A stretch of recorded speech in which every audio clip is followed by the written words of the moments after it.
भैया हम भोजपुरी सिंगर जख्मी जितेंद्र और हमारे बड़े भैया हीरा हंटर जी ग्राम सभा ढड़हर पंचायत के ग्रामवासियों से नम्र निवेदन कर रहे हैं कि हमारे बड़े भैया भाईचंद भैया जी को अपना बहुमूल्य वोट देकर भारी से भारी मतों से विजयी बनावे।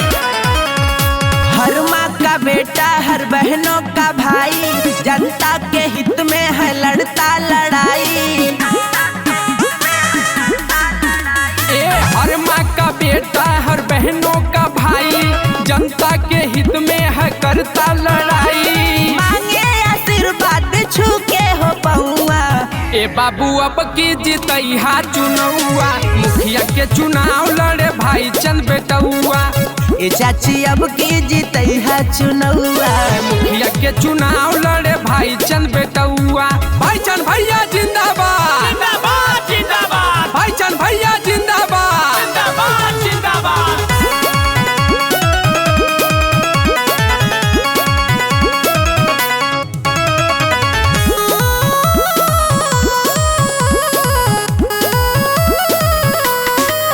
कुछ न रही अधूरा हो काम सब होई पूरा हो। कुछ न रही अधूरा हो काम सब होई पूरा हो। अरे ढड़हर पंचायत करी चमचम गौआ। ए भाई अब की जीतैहा चुनौआ मुखिया के चुनाव लड़े भाईचंद बेटौआ। चाची हो अब की जीतैहा चुनौआ मुखिया के चुनाव लड़े भाईचंद बेटौआ।